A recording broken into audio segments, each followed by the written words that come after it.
The man fell from his horse at the edge of Esther Grayson's property on a Tuesday evening in October of 1878, and had she not stepped outside to fetch water from the well, he would have been dead before morning. She heard the horse first, the frantic clatter of hooves on the hardened Texas dirt, and then the dull, terrible sound of a body striking the ground. She set down her bucket and walked toward the fence line, lantern in hand, the flame guttering against the cool autumn wind that had been rolling in off the plains all afternoon.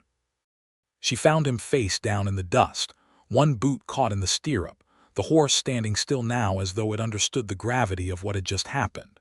The animal was a good one. Esther could see that even in the low light. A dark bay with a blaze of white down its nose, trembling and lathered, but calm enough not to drag its rider. Esther Grayson was 32 years old and had been a widow for 14 months.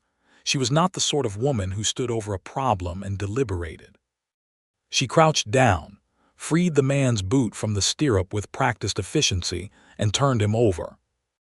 His face was pale beneath a week's worth of dark stubble, his lips cracked and dry, and when she pressed 2 fingers to his throat she found a pulse, fast and thready but present. His shirt was dark with blood along his left side, the fabric stiff where it had dried and tacky where the wound was still seeping. She could not tell in the darkness how bad it was. She stood, looked out at the flat, empty plain around her, and understood that there was nobody coming to help her. The nearest town of Harlan Creek was 4 miles east. Her nearest neighbor, old Dale Whitmore, was 3 miles north and hard of hearing and too old besides. Her son, Tommy, was 7 years old and asleep inside, and she was not going to wake him for this. She looped the horse's reins around the fence post and went back to the man and made the decision that would change her life entirely, though she did not know it yet. She got her hands under his arms and dragged him toward the house. It took nearly 20 minutes to get him through the kitchen door. He was heavy, built solidly across the chest and shoulders, and though he was not conscious he groaned once when she pulled him over the threshold, which told her there was enough life left in him to groan, and she took that as encouragement.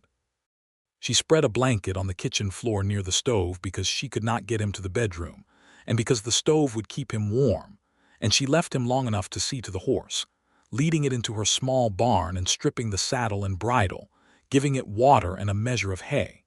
Whatever this man was, whoever he was, the horse had carried him here and deserved better than standing tied to a fence in the October wind.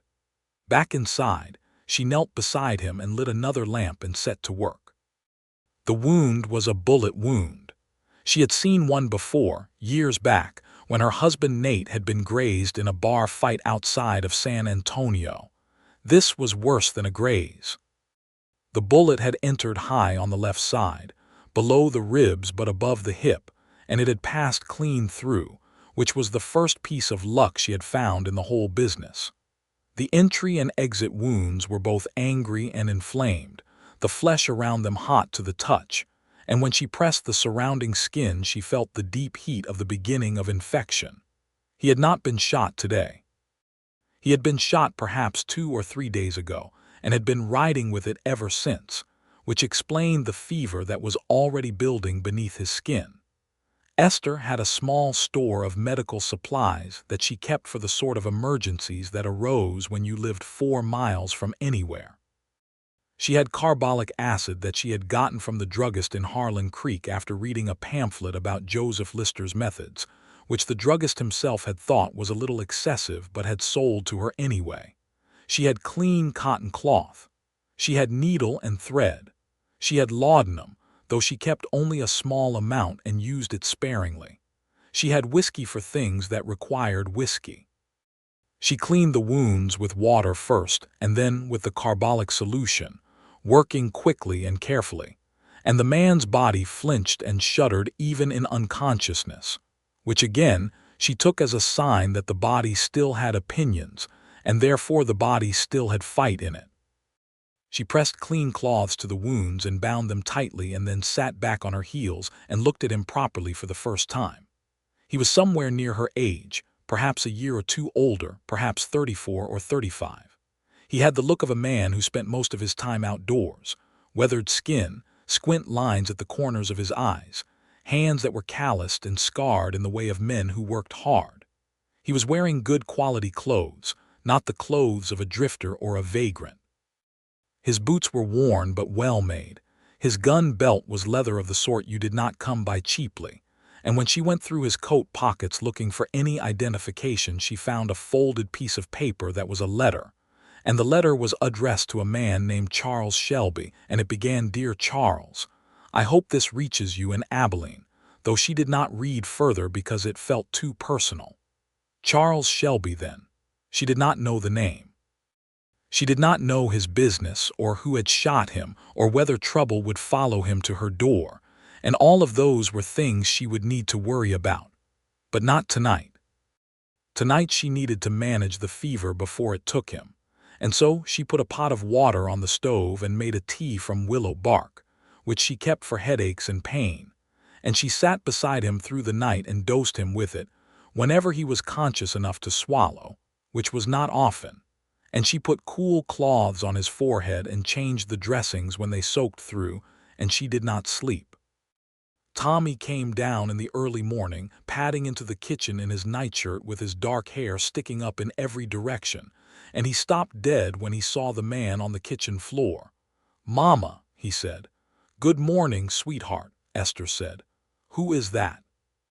"A man who was hurt and needed help. Go on and get dressed and I will make your oatmeal." Tommy was a child who had grown up on a farm in a place where things happened that required practical responses, and so, after a moment of staring, he went and got dressed and came back and ate his oatmeal without touching the stranger's boots with his feet, which was something, and he went out to feed the chickens without being asked, which was more than something. The fever peaked that afternoon and Esther was frightened by how high it went. The man's skin was burning and his breathing had become fast and shallow, and he was delirious, talking in fragments that she could not fully make out, names here and there. A woman's name, Margaret, and once with terrible urgency the word water. She gave him water as much as he could take. She changed the dressings again and the wounds were red, but she did not think they were festering, not yet. The carbolic had done its work or it had not, and she would know in another day. She sent Tommy to old Dale Whitmore's place on horseback with a note asking him to come if he could, not because she needed help particularly, but because she thought it was wise to have another set of eyes on the situation. Dale arrived in the late afternoon, creaking down from his mule with his usual collection of complaints about his knees and the weather, and he looked at the man on the kitchen floor and rubbed his jaw. "You know him?" he asked. "No," Esther said. "His name is Charles Shelby, from the letter in his coat. He was shot 2 or 3 days ago and has been riding since. He rode onto my land and fell from his horse." Dale crouched down, which caused considerable complaint from his knees, and looked at Charles Shelby's face and the color of his skin and the state of the bandaging. "You've done good work," he said. "Better than Doc Harmon would have done half drunk on a Tuesday. Do you know the name, Shelby?" "Not from around here," Dale said. "Could be a lot of things, could be a cattleman, could be a lawman, could be the other thing." "The other thing," Esther said. "The kind that gets shot and doesn't go to a doctor about it," Dale said, which was plain enough. Esther thought about that for the rest of the evening while she changed the dressings and monitored the fever and cooked a simple supper for herself and Tommy. She thought about what it meant to have a man of uncertain character lying on her kitchen floor, and she thought about whether she should have ridden for the town marshal and had the matter taken out of her hands, and she thought about the fact that she had not done that, and that the moment for it had more or less passed, and that she was going to see this through. The second night was harder than the first because she was tired, and because the fever had not broken, and because around midnight he began to shiver violently, which was the body fighting, and she pulled every blanket she had over him and sat against the wall beside him, and spoke to him in a low voice the way she spoke to Tommy when he was sick, not necessarily saying anything of great importance, just letting him know there was a human voice nearby in the darkness, that he was not alone. She told him about the farm, About the 30 acres of land she had inherited from her husband Nate Grayson, who had died of a heart seizure at 41 years old on a hot July morning, bent over the fence post he had been trying to mend, and how she had been left with the farm and $700 in debt and a 6-year-old boy, and the understanding that she was entirely on her own. She told him how she had spent 14 months paying down that debt and learning everything she had not known before, all the things Nate had always handled, the crops and the negotiations with the feed store and the maintenance of the equipment and the business of keeping a farm alive in the dry, hard country of West Texas. She told him she was getting there slowly, month by month. She told him the land was good land even if it was stubborn, and the water was deep but reliable, and she had a plan that she thought would work. She was not sure why she told him all of this. He was not conscious. He could not hear her, or if he could, he gave no sign. But it felt better to speak than to sit in silence with the fear, and so she spoke. On the morning of the third day, the fever broke. She knew it before she even touched him because the quality of his breathing changed, slowing from that rapid, shallow pattern into something deeper and steadier. And when she placed her hand on his forehead, the heat was still there, but it had become a gentler warmth rather than the scalding intensity of the past 2 days. She sat back and let out a long, slow breath that she felt she had been holding for most of 72 hours. He opened his eyes 20 minutes later.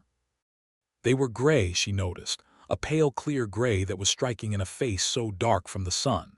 He looked at the ceiling of her kitchen for a long moment, clearly working out where he was and whether it was real, and then he turned his head and found her face.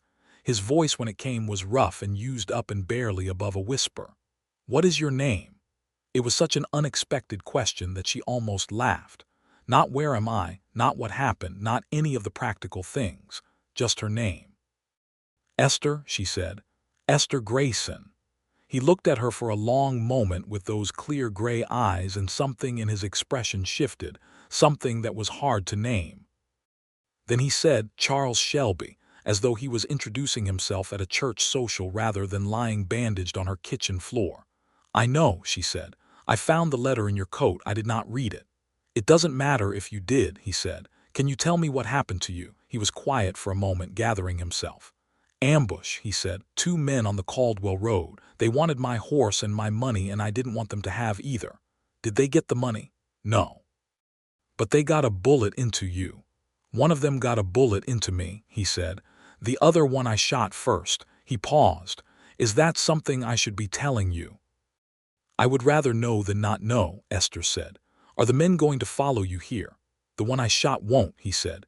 "The other one ran. I don't know if he knows where I went. I wasn't exactly choosing my direction carefully after the first mile." She nodded slowly. "I need you to be honest with me about who you are, Mr. Shelby. You are on my land and in my home, and I have a child here." "I'm a cattle buyer," he said. "I work for the Morrison Cattle Company out of Kansas. I was coming down from Abilene through the territory heading towards San Antonio to look at a herd. I'm not anything you need to be afraid of." She watched his face while he said it and decided she believed him, not entirely because of the words but because of the way he said them directly, without the kind of easy smoothness that characterized liars in her experience. "All right," she said. "You need to rest. The wound was infected and the fever was very high. You are not out of danger yet." "I need to see to my horse," he said, and made a movement that immediately caused him to make a sharp sound and go pale. "Your horse is in my barn," Esther said firmly. "It is fed and watered and considerably better off than you are. You are going to lie still." Charles Shelby looked at her for a moment with an expression that might have been the beginning of amusement, which was something at least. "Yes, ma'am," he said. Tommy appeared in the kitchen doorway at that moment, stopping again at the sight of the man on the floor the way he had on the first morning, except that this time the man's eyes were open and looking back at him. "Tommy," Esther said, "this is Mr. Shelby. He is going to be staying with us for a few days while he recovers." Tommy studied Charles Shelby with the frank, evaluating stare that 7-year-olds deployed freely. "You were dead," Tommy announced. "Tommy," Esther said. "I wasn't dead," Charles said. His voice was still rough, but it had found a quality of warmth that had not been there when he was speaking to Esther, a gentleness. "I was just sleeping for a long time. You were on the floor. Sometimes a man needs to sleep on the floor." Tommy considered this. "Your horse is really good," he said. "I gave him extra hay." Something crossed Charles Shelby's face that was not amusement anymore, but something softer. "That was kind of you. What did you think of him?" And Tommy was off, describing the dark bay horse in the loving detail of a child who had strong opinions about horses. And Esther watched Charles Shelby listen to her son with what appeared to be genuine attention, and something in her chest did a thing that she did not immediately have a name for. She got him broth that morning, and he drank it slowly. In the afternoon, she helped him move from the floor to the narrow cot in the spare room, which was a complicated and painful process that he bore with his jaw set and without complaint. She changed the dressings again, and the wounds were cleaner, the redness beginning to recede, which was a relief so significant she had to take a breath. He slept again for most of that afternoon and into the evening, and she went about her work, the endless work of the farm in autumn, and she found herself checking on him more frequently than she strictly needed to.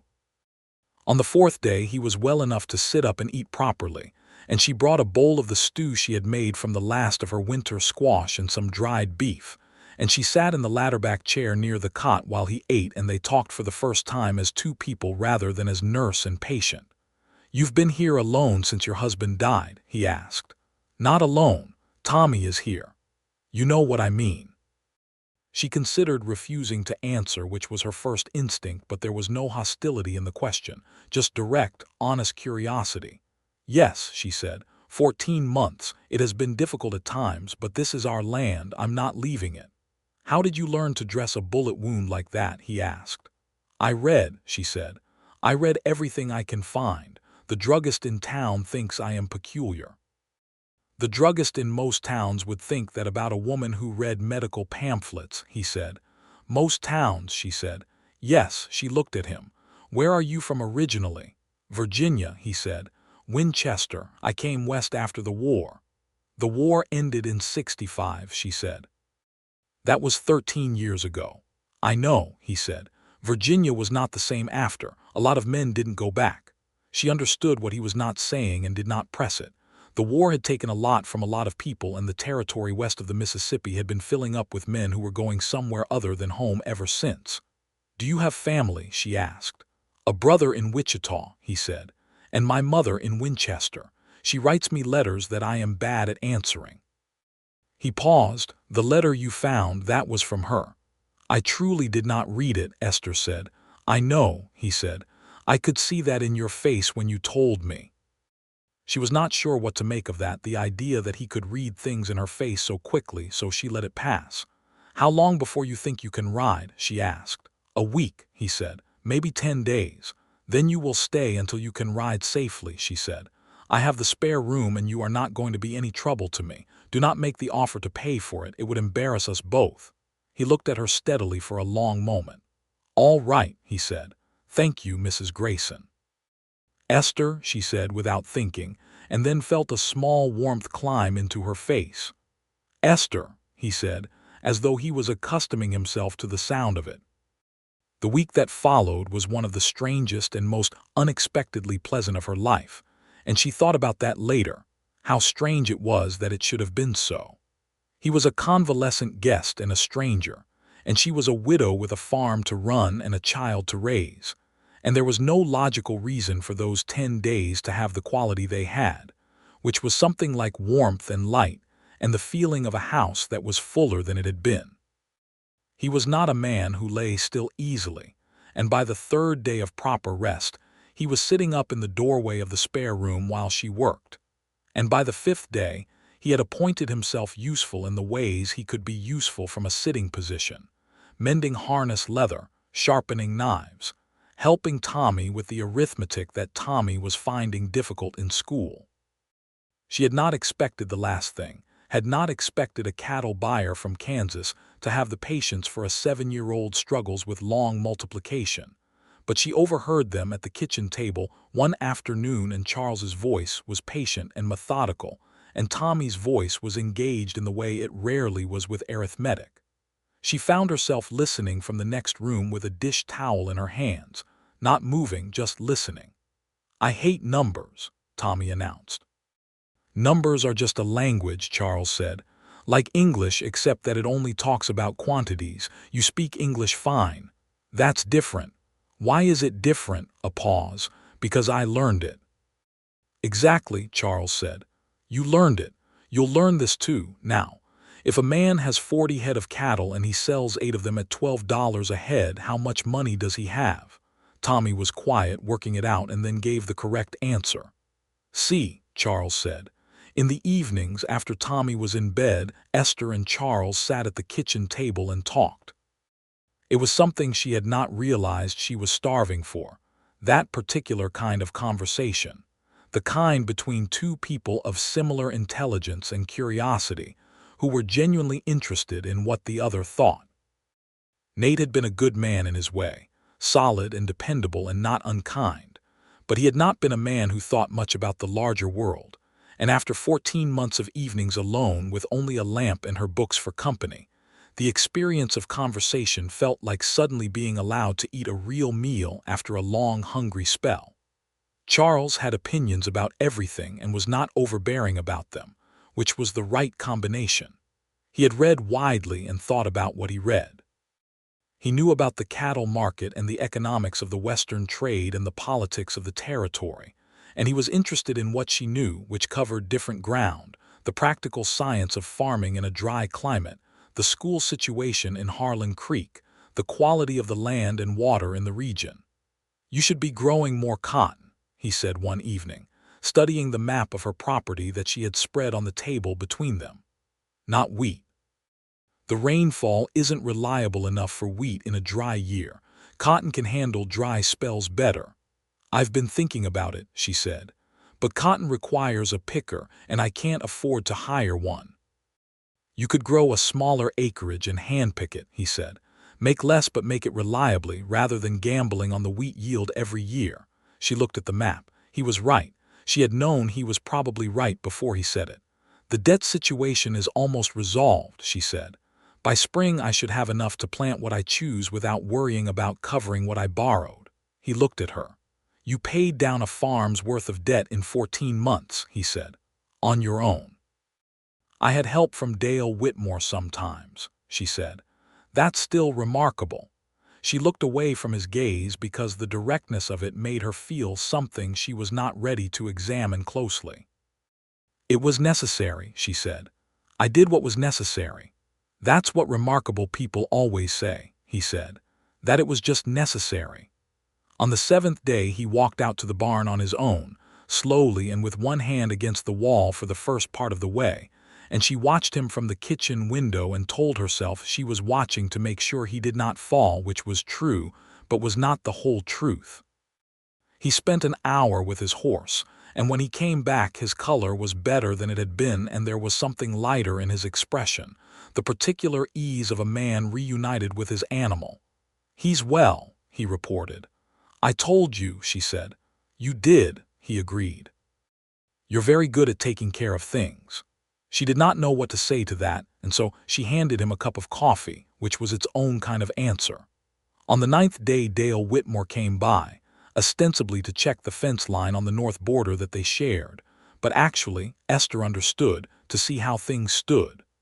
Dale was not a meddlesome man by nature, but he was fond of her, and felt a kind of protective responsibility for her welfare, and she was not going to hold that against him. She introduced him to Charles properly, the two men shaking hands on the porch, and Dale gave Charles the same assessing look he gave to everyone, slow and deliberate and withholding judgment. "Morrison Cattle Company," Dale said. "I know of them, good outfit." "Yes, sir," Charles said. "Esther says you were ambushed on the Caldwell Road." "That's right. Did you report it to anyone?" "I wasn't in a position to report anything for the first few days," Charles said. "I'll ride into Harlan Creek when I'm able and speak to the marshal. I can describe the man who rode off." Dale nodded slowly. "There's been some trouble on the roads this summer." Couple of men working the travelers between here and Abilene. Marshal Briggs has been looking for them. Then I'll have useful information for him, Charles said. Dale looked at him a moment longer, and then some decision was reached, and he turned to Esther and said, "Good man," in the direct, minimal way of old Dale, and went about his fence business. Esther looked at Charles and found him watching her with an expression she was beginning to recognize. That particular quality of attention he gave her that was different from how people usually looked at her, more considered, more present. "He approves of you," she said. "That matters to you," Charles said. "He has been good to Tommy and me," she said. "His opinion matters, yes." On the 10th day, Charles said he would ride into town the following morning. He said it at supper, and Tommy's face did something that made Esther's heart tighten, a quick flicker of something that the boy immediately controlled and put away because Tommy had learned early that stoicism was a useful thing. "I need to speak to the marshal," Charles said, "and send a wire to the Morrison office so they know where I am. I've been out of contact longer than I should have been." "Of course," Esther said. "I'll come back," he said. The words sat in the air for a moment.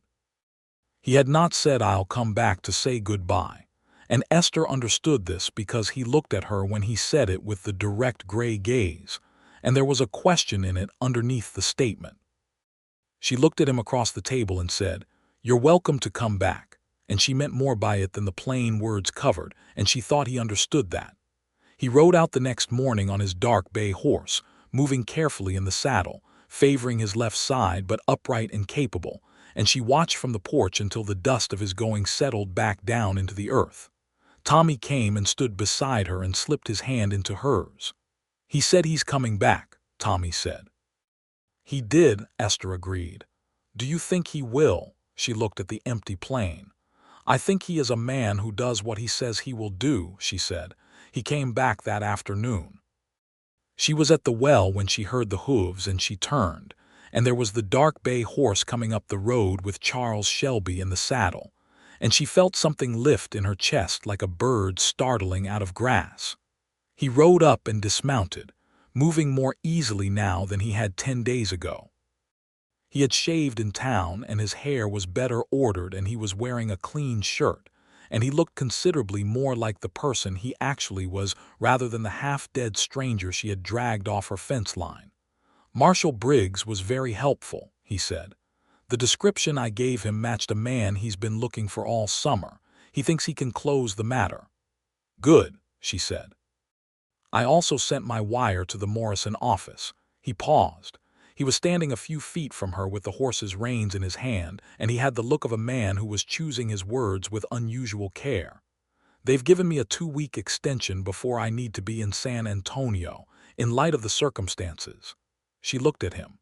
"2 weeks," she said. "I thought," he said, "if you were willing, I might spend some of that time here, being useful. There must be things on the farm that need doing before winter. I can work, Esther, fever or no fever. The wound is almost healed." She was quiet for a moment. The wind moved across the plain and lifted a strand of her brown hair against her cheek. "There is a great deal that needs doing before winter," she said. "Then let me do it," he said. She studied his face and found in it nothing except honesty and something that looked very much like hope.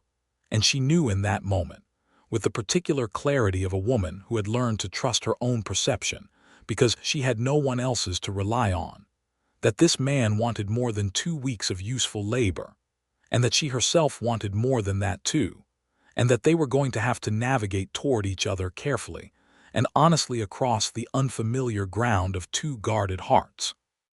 "All right," she said. "Put your horse away and come inside. Supper will be in an hour." The 2 weeks that followed changed everything. Charles Shelby threw himself into the work of the farm with the focused energy of a man who had been still too long and was glad to be moving. He repaired the barn roof where it had been leaking, sourcing the lumber from a stand of fallen timber at the west edge of the property, and spending 2 days with Esther's tools getting it done right. He fixed the gate that had been hanging crooked on its hinges since July. He cleaned and reseated the pump mechanism on the well so it moved more freely. He turned the kitchen garden over for winter and composted it properly, and when Esther mentioned the cotton question again, he spent a full morning walking the fields with her, the two of them side by side in the autumn sun, discussing what should go where in spring. She had forgotten what it felt like to walk her own land with someone. She had been walking it alone for so long that the companionship of it was almost overwhelming. Having someone beside her who was interested and thoughtful, and who asked good questions and listened to her answers. They talked constantly, all through the work days, conversation weaving in and out of the labor the way it did between people who were comfortable with each other. He told her more about his life, about Virginia before the war, about his father who had been a horse breeder, and from whom he had inherited his love of horses, about the years after the war when he had drifted west through Tennessee and Missouri and into Kansas, working cattle drives first as a drover, and then as a buyer once he had built enough of a reputation to be trusted with the company's money. He was good at the work and he knew it, not arrogantly but in the straightforward way of a competent man. She told him about her own life, about growing up in Georgia, about coming west with Nate Grayson at 22 years old with $40 and a wagon and the particular wild hope that the West would be different, that it would be a place where a person could build something real. She told him about the early years of the marriage, which had been hard but not unhappy, and about Nate's death, and about the months after which had been the hardest of all. "Were you in love with him?" Charles asked one evening. They were sitting on the porch in the last light, the sky going from orange to rose to the deep blue of early night, Tommy inside doing his schoolwork. It was a bold question and she was quiet for a moment before she answered. "I was fond of him," she said. "We were companions. He was a good father to Tommy and he worked hard and he never treated me badly. But no, I don't think it was love, not the kind that the books talk about." "The kind that the books talk about," he repeated. "Do you think that kind is real?" She looked at him. The last of the light was behind him, catching the line of his jaw, and she was aware of the nearness of him, a physical awareness that she had been managing carefully for days. "I think it might be," she said. "I didn't use to." He looked at her for a long moment, and the silence between them was full of something that neither of them moved to break just yet, because both of them were careful people and they were still finding the edges of what was between them. "I want to be honest with you," he said at last, quietly. "I don't make a habit of staying places. I've spent 13 years moving, and the moving suits my work, but I find that I am having a lot of trouble with the idea of leaving here." Esther's heart was doing something complicated. She kept her voice steady. "Is that so?" she said, which was not a question.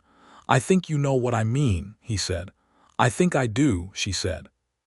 "But I need you to say it plainly, Charles, because I have a son and I have this land and I don't have the luxury of guessing at what a man means." He turned to look at her fully, his gray eyes steady in the last of the light. "I mean that I am falling in love with you," he said. "I have been since I woke up on your kitchen floor and saw your face and asked your name, and I know that might sound like something a man says when he is still half-fevered and obligated, but it doesn't feel like obligation. It feels like the truest thing I have said in years," she breathed. The sky had gone fully dark above the fields and the first stars were appearing, and the air smelled of dry grass and the last of the autumn warmth and the wood smoke from her chimney. "I am frightened," she said, because honesty deserved honesty and she would not pretend otherwise. "Of what?" he asked gently. "Of needing someone again," she said. "Of building something and having it taken away. Of being wrong about a person." "Those are reasonable fears," he said. "I won't tell you not to have them. But I want you to know that I am not going anywhere unless you want me to, and that I will spend whatever time you need earning your trust, and that I have never meant anything more seriously in my life than what I just told you." She looked at him for a long time, this man who had fallen off his horse onto her land and changed the direction of everything. And she thought about the nights she had sat beside him on the kitchen floor willing him to live, and about the way he listened to Tommy, and about the way he walked her fields and asked the right questions and looked at her like she was worth looking at. And she understood that she had already, without fully giving herself permission to do it. Fallen in love with him too. "You said you were a man who does what he says he will do," she said. "I try to be," he said.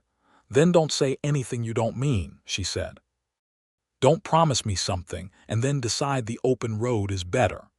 "Esther," he said, and his voice had dropped to something low and serious, "I have been on the open road for 13 years. I know exactly what it is, and I know exactly what this is, and there is no comparison." She reached out across the small space between them and put her hand over his where it rested on the porch rail. His hand turned over and closed around hers, and she felt the warmth and the steadiness of his grip, and something in her that had been braced for a very long time began, carefully, to let go. They stayed on the porch until the stars were fully out and Tommy came to the door and asked if Mr. Shelby was going to eat the rest of the pie from supper, and the moment broke into something easier and lighter, and Charles said yes. He certainly was, and they went back inside and ate pie by lamplight, the three of them, and it felt like something beginning. He sent a second wire to the Morrison office 2 days later extending his absence further. He told Esther he had told them he was dealing with a personal matter in Texas that required time, and that his supervisor, a man named Morrison Sr. himself, had known Charles for 8 years and trusted him enough to allow it. "Will you lose your position?" she asked, worried. "No," he said, "and even if I did, there is other work." "I'm not worried about work." She raised an eyebrow. "What are you worried about?" He gave her a look that said clearly, "You know perfectly well," and she felt the color in her face and did not argue the point. He had been sleeping in the spare room since his recovery, and continued to do so now, and she was glad of his respect for propriety, not merely for the sake of appearances in a community where appearances mattered, but because she needed the time to be sure, to let what was growing between them grow at its own pace, rather than be rushed by the urgency of loneliness or gratitude or desire, all of which were real but none of which were, on their own, sufficient foundation for what she thought they were building. They were careful with each other and they were honest with each other, and the combination of those two things was, she was coming to understand, what safety felt like when it was built on solid ground. One afternoon a man rode up to the property that Esther did not know, and she felt the old instinctive wariness sharpen in her as she watched him come up the road. He was well dressed, older, with a marshal's badge on his coat, and he reined in at the fence and tipped his hat. "Afternoon, ma'am. I'm looking for a Charles Shelby. Marshal Briggs in Harlan Creek told me he was staying out this way." Charles had come around from the side of the barn where he was splitting wood for winter, and he was wiping his hands on a cloth and studying the man with the focused calm that she had come to recognize as his default mode when he was assessing a situation. "I'm Shelby," he said. The marshal introduced himself as Deputy Harker from the county seat, and said that the man who had fled after the ambush on the Caldwell Road had been apprehended near Waco, and that Shelby's testimony at some point would be useful to the case, and that in the meantime they wanted him to look at a wanted notice to confirm the identification. Charles did so, confirmed the identification, and the deputy made notes and thanked him and rode away, and the whole business was resolved with considerably less drama than Esther had feared might be coming. Charles watched the deputy go and then turned to her, and she was standing in the yard with her arms crossed against the autumn wind, and he walked toward her and stopped close enough that she had to tilt her face up slightly to look at him. "It's done," he said. "You don't have to worry about it anymore." "I was not worrying," she said, which was not entirely true. "You were a little," he said. "Only a little," she conceded. He reached out and tucked the strand of hair that the wind had blown across her face back behind her ear, the first time he had touched her face, and his fingers were warm and careful against her skin, and she stood very still and looked up at him. "Esther," he said softly. "Yes," she said, and he leaned down and kissed her, gently and without haste, his hand coming up to cup her face, and she kissed him back, and the world rearranged itself around that fact into something new. Tommy was around the corner of the house and did not see them, which was fine, because there was an order to things and she was going to do them in order. And the conversation with Tommy came next, which was more important than she could have articulated to anyone who did not have a 7-year-old child who had already lost one parent. She had that conversation the following Sunday morning after church, sitting at the kitchen table with Tommy while Charles was in the barn. She told Tommy that she and Mr. Shelby had become very fond of each other, and that she thought he might be going to stay, not just for a visit but for good, if Tommy was agreeable to that. Tommy was quiet for a moment, stirring his hot cocoa with a spoon in the methodical way he had when he was thinking hard about something. "Is he going to be my new papa?" he asked. "I don't know yet," she said honestly. "But he might be someday. Would that be all right with you?" Tommy stirred the cocoa some more. "He taught me the multiplication," he said. "He did," Esther said. "And he said that Ranger is the best horse he has ever seen," Tommy said. Ranger was the name Tommy had given the dark bay horse in the way of children who named things with great authority. Charles had not objected. "He did say that," Esther confirmed. "I think it would be all right," Tommy said, "if he stayed." Up at her, "But only if he is staying for real, not just for a little while." "I know," she said. "I know, sweetheart, that is what I am making sure of too." She told Charles that evening what Tommy had said, and he listened with a stillness that she recognized as him being moved but not showing it in excess. When she finished, he was quiet for a moment, and then he said, "I want to do this right." "What does doing it right look like to you?" she asked. "It looks like asking you properly," he said. "And asking Tommy properly too, and not rushing. You've both been through enough rushing." She looked at him and felt the full weight of what it meant to have someone who understood the situation with that kind of consideration, and something she had been holding carefully in her chest for weeks opened fully. 3 weeks later, on a cold, clear November morning, Charles Shelby rode into Harlan Creek and came back with a small garnet ring that he had bought from the jeweler there. And he came home to find Esther standing at the stove, and he came into the kitchen, and she turned around and saw his face and set down her spoon. He got down on one knee on the kitchen floor, which made her think of him lying on that same floor barely 6 weeks before, and the distance between those two images was large enough to take her breath. "Esther Grayson," he said, looking up at her with those clear gray eyes, "I fell off my horse onto your property and you dragged me inside and sat with me through 3 nights of fever and saved my life. And I have been grateful every day since, and I intend to keep being grateful for as long as you will allow me to. I love you. I love your son. I love this land and what you have built on it. Will you marry me?" She looked down at him and her eyes were full. "Yes," she said. "Get up off that floor." He rose laughing, which was a sound she had been hearing more of lately and never got tired of, and he took her hand and put the ring on her finger, and then his arms went around her and she let herself be held fully, without reserve, for the first time in a very long time. Tommy appeared in the doorway. Charles looked over Esther's shoulder and said, "Tommy, I have asked your mother to marry me." She said yes. "I was going to ask you too, because I think that matters. Would you be willing to have me?" Tommy looked at them both with that serious 7-year-old gravity. Then he crossed the kitchen in 4 quick steps and put his arms around Charles's waist and pressed his face against his side. And Charles's hand came down to the back of the boy's head, and Esther stood inside the circle of it with tears running down her face, and her heart so full it was almost painful. They were married in December, 6 weeks later, at the small Methodist church in Harlan Creek. It was a simple ceremony because that was what they both wanted.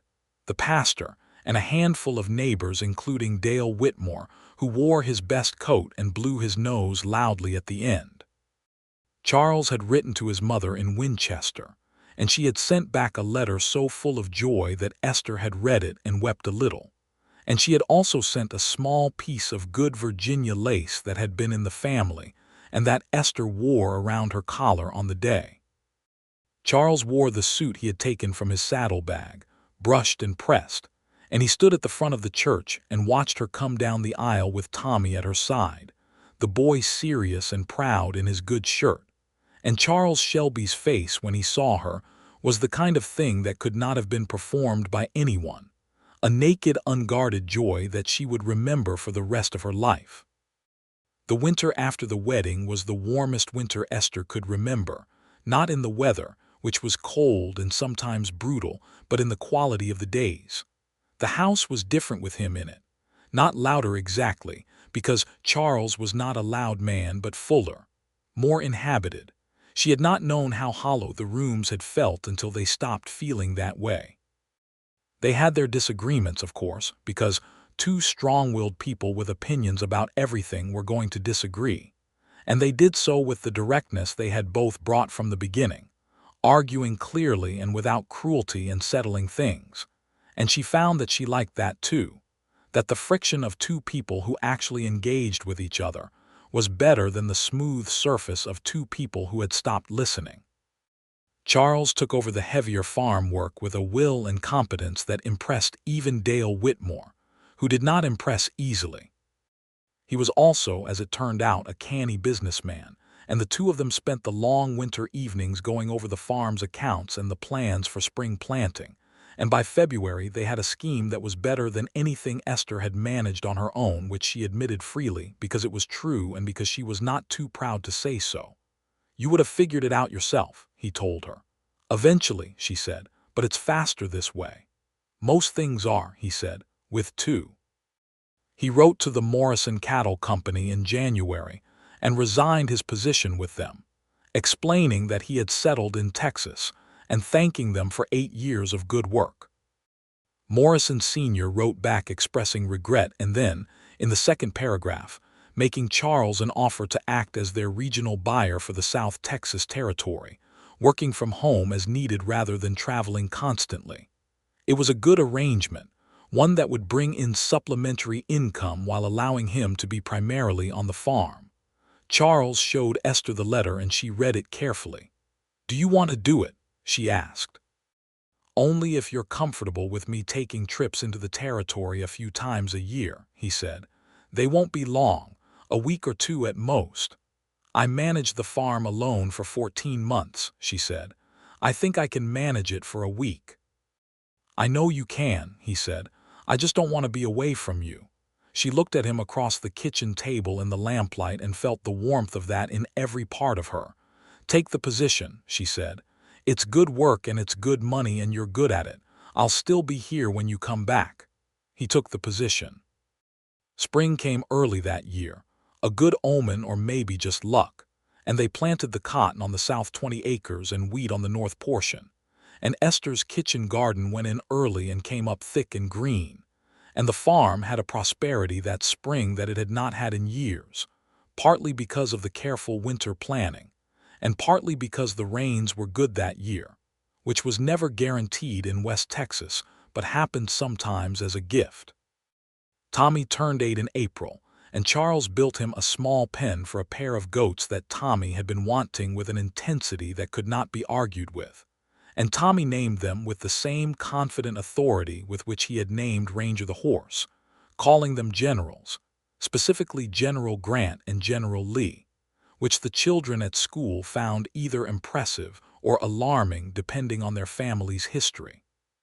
Charles had built the goat pen on a Saturday with Tommy helping, handing him tools and explaining what each one did, and Esther had watched them from the kitchen window the way she had a habit of watching now, saving up the images, the man and the boy in the spring sun, the easy affection between them, the way Tommy had begun to look at Charles with a trust that was almost identical to the way he looked at her. In the summer, Charles made one of his buying trips for the Morrison Company, 10 days down into the Nueces River country to look at a cattle herd near Corpus Christi, and Esther managed the farm and ran Tommy to school and tended the cotton, and corresponded with a woman in Harlan Creek named Louise Fenwick about forming a reading group, which she had been wanting to do for years, and generally demonstrated to herself and anyone watching that she was still entirely capable of independence.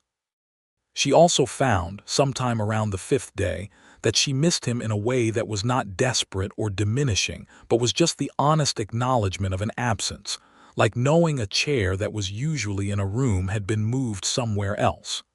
The chair was fine. The room was fine, But it was good when the chair came back.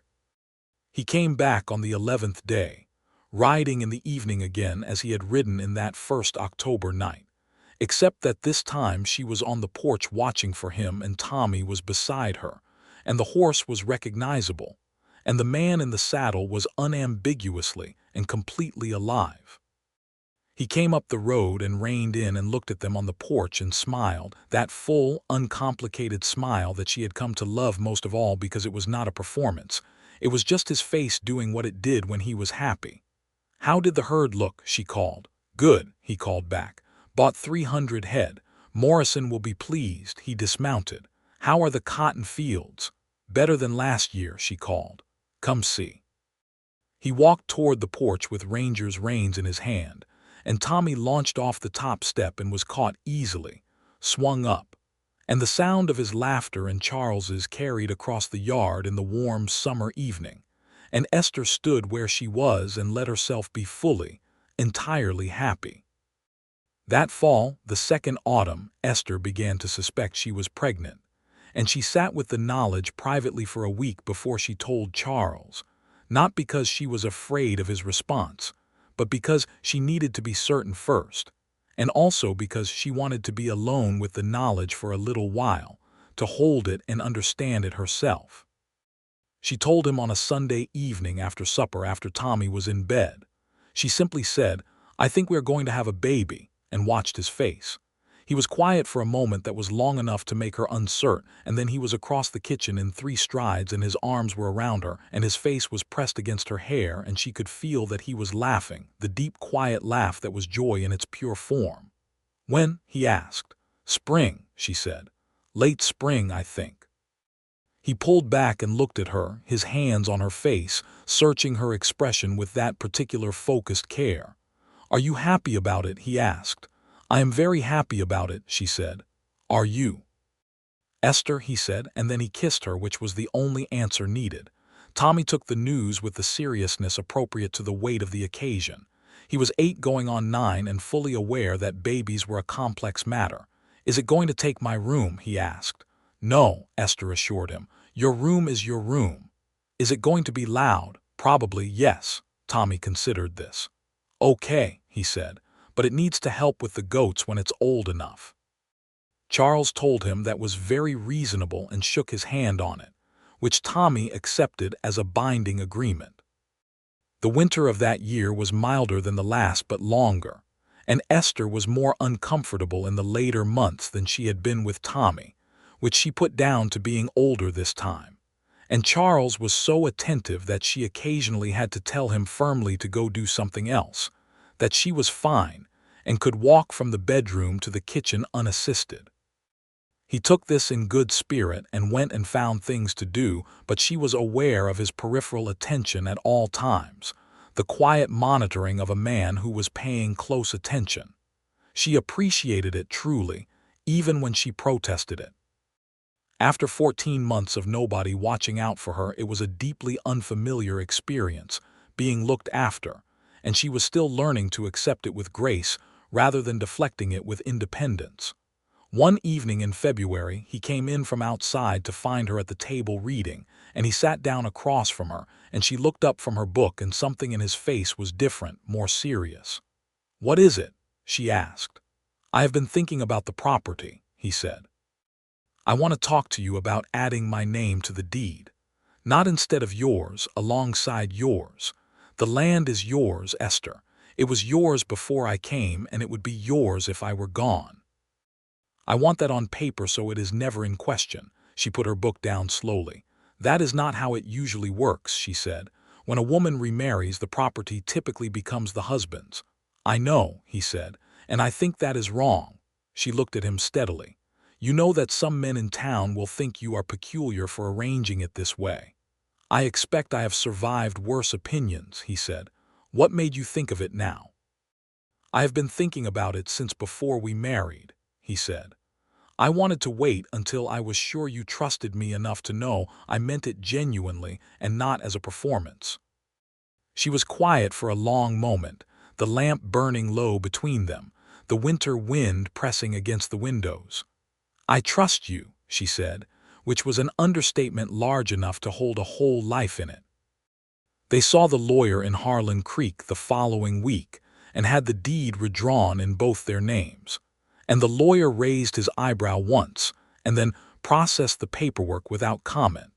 And Esther Grayson Shelby walked out of that office with a piece of paper in her hand that meant something she had not known she needed until she had it. The baby came in May, as predicted, a boy, which Charles greeted with the uncomplicated joy of a man who did not have strong opinions about the gender of his children and just wanted them healthy. He came on a warm spring morning with remarkable efficiency, or that was how Esther thought of it afterward, and the neighbor woman who came to help said she had never attended a birth so organized, which Esther took as a compliment. They named him James, after Charles's father, with Nathan as the middle name, after Esther's first husband, because she thought Nate deserved to be remembered and Charles had suggested it himself, which told her more about his character than almost anything else he had ever done. Tommy's reaction to James was measured and then besotted, which was about what Esther had expected. He was serious about his responsibilities as an older brother from the beginning, appointing himself a kind of junior guardian and maintaining this role with impressive dedication. He taught James things before James was ready to learn them, which was partly annoying and partly wonderful.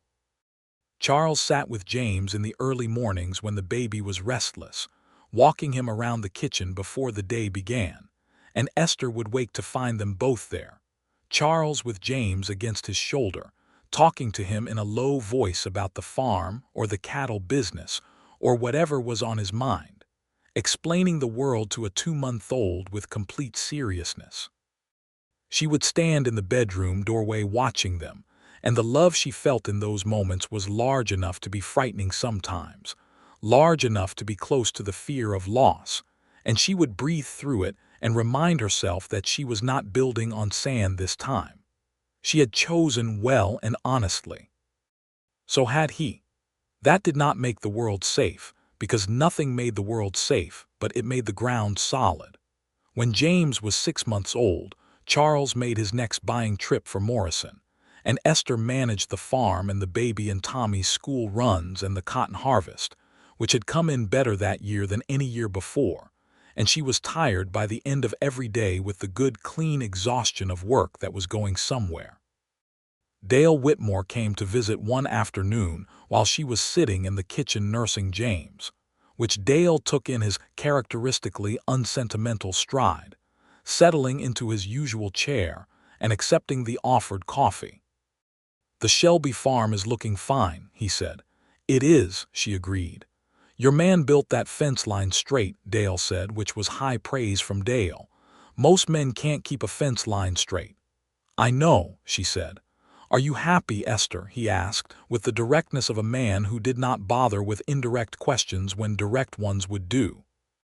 She looked at James in her arms, small and solid and perfect, and thought about Charles and Tommy in the yard this morning before school, and about the letters from Charles's mother in Winchester that now came regularly and were full of warmth, and about the cotton fields that were the best they had ever been, and about the evenings on the porch when the sky went orange and the coyotes called from the plain and she sat with her husband's hand in hers.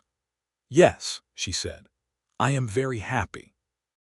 Dale nodded once as though this confirmed something he had suspected. "Good," he said, and drank his coffee. The years continued to pass in the way that good years do, quickly and with a fullness that made each one feel, in retrospect, very full indeed. Tommy grew into a serious, capable boy, and then a serious, capable young man, with his mother's intelligence and his stepfather's steadiness, and he came to call Charles Pa without ceremony. It happened gradually and then all at once, and Charles bore the weight of that word with a quiet pride he never made excessive but that Esther could see clearly.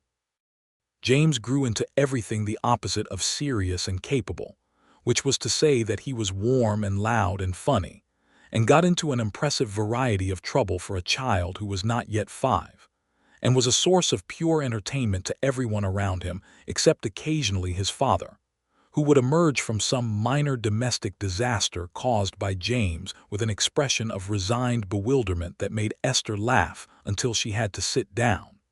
The farm prospered. The cotton fields expanded, and the yield was reliable, and Charles's work for the Morrison Company was satisfying, and the supplementary income it brought meant that by the time James was 3 years old the property was completely free of debt, and there was money in the bank besides, which was a thing that Esther had believed possible, but had not always been sure she would live to see. Harlan Creek grew during those years, as West Texas towns were growing, the railroad coming through in 1882 and bringing with it commerce and people and a degree of civilization that had been absent before. There was a proper school now, better than the one Tommy had attended, and a doctor who was sober at least most of the time, and a newspaper that came out twice a week. Louise Fenwick's reading group had become a real institution, 8 women meeting every other Saturday, and Esther was one of its founding members and the one who most reliably brought the most interesting selections. Charles went with her to the first community dance that Harlan Creek organized in the fall of 1883, which was held in the new town hall, and he danced with her properly, which she had not known he could do. And they danced until the fiddler stopped for the night, and he held her hand on the walk home under a sky full of stars, and she thought about the October night 5 years before when a man had fallen off his horse at the edge of her land and changed everything. And she thought about the strangeness and rightness of how lives pivoted. "What are you thinking?" he asked, as he so often did when she was quiet. "I'm thinking about how it started," she said. "About finding you at the fence line." He was quiet for a moment. "I had blood in my eye and a bullet in my side, and I woke up on your kitchen floor," he said, "and the first thing I wanted to know was your name." "You asked me right away," she said. "I needed to know," he said simply. "You felt like the most important thing in the room." She squeezed his hand and they walked on under the stars. In the spring of 1884, when James was nearly 3, Esther found herself pregnant again, which she discovered on a mild morning in April, and sat with privately for her customary week before telling Charles. She told him on the porch this time in the evening, and his reaction was exactly what it had been the first time, that quiet, overwhelming joy, though he managed to contain it slightly better this time, not crossing the porch in 3 strides but instead taking her hand very gently and looking at her with those gray eyes full of everything he felt. "Again," he said. "Again," she confirmed. "You are well, you feel all right." "I feel completely well," she said. "I felt well last time too, mostly." "Mostly," he said. "The end was uncomfortable," she said, "but that is what the end is."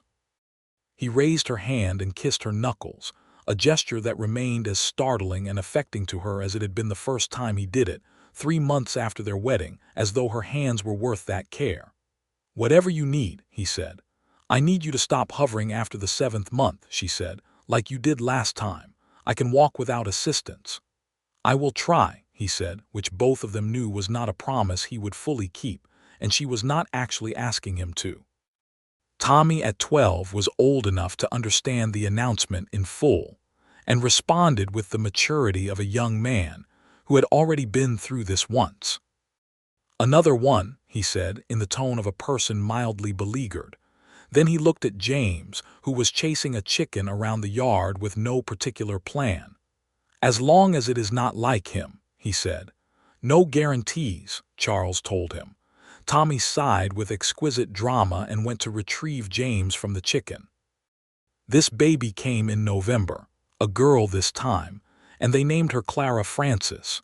Frances for Charles's mother in Winchester, and Clara because Esther had always loved the name and had not been able to use it for James.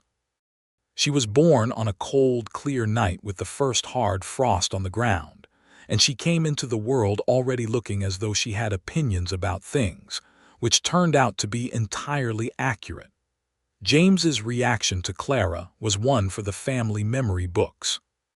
He regarded her for several minutes with the profound seriousness of a nearly 3-year-old and then announced, "She is very small." which was objectively correct, and then reached out one pudgy finger and touched her cheek very gently, and something in his small face shifted into something that was the beginning of protectiveness, which was funny given that he was himself the terror of the household. Charles held Clara that first night with the ease of a man who had done this before, and he sat by the fire in the bedroom with her while Esther slept, and when she woke in the small hours and looked at him there in the firelight, her daughter asleep against his chest, she felt a love so solid and complete it was like standing on bedrock. "You should sleep," she said softly. "She's settled," he said, equally softly. "I'll put her down in a minute. I just want to hold her a little longer." She watched him hold their daughter in the firelight and let herself have the full depth of the feeling without pulling back from it.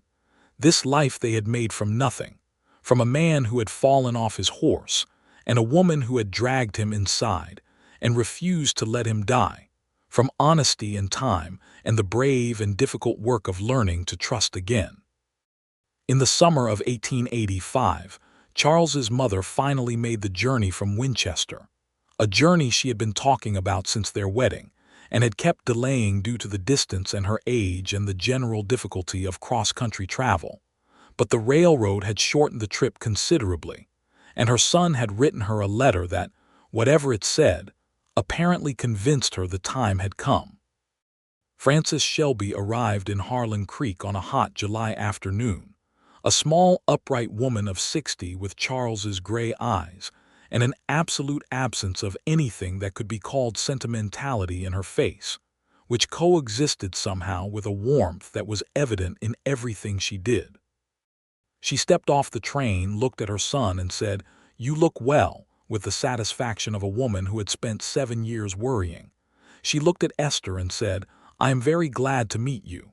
Esther said, "I am very glad to meet you too, Mrs. Shelby." "Frances," Charles's mother said, "we are past Mrs. Shelby." She spent 3 weeks with them, and in that time she and Esther developed a relationship of mutual respect that was warmer than mutual respect, because they recognized similar qualities in each other. The quality of women who were strong enough to manage alone and smart enough to choose not to when they did not have to. Frances approved of the farm and the house and the cotton fields and Dale Whitmore and the reading group and Louise Fenwick and the town of Harlan Creek, which she found primitive but promising. She adored James, who she called a handful with obvious delight, and she adored Clara, who she held for long stretches of every day with the particular satisfaction of a grandmother. She was fond of Tommy in the way of a woman who respected capability, and Tommy was respectful and direct with her in the way that won her regard quickly. She sat with Charles on the porch on her last evening, and Esther, coming out with glasses of cold water, heard her say to him, low and clear, "She is extraordinary, Charles. You chose extraordinarily well." And Charles's voice saying, "I know." Esther went back inside quietly with the water and stood in her kitchen, which smelled of supper and soap, and the lavender she kept in a jar on the windowsill. And she thought that perhaps extraordinary was too large a word for what she was, but that she would keep it anyway, as a gift from a woman she had not known 7 years ago and now considered family. Frances left on the 3rd Monday of July and promised to come back in a year, which she kept, and the year after that, until the visits became an established rhythm of their lives, something everyone looked forward to, that the children associated with summer and stories about Virginia and the way things used to be. The farm grew through the late 1880s in the steady way of things that are well tended.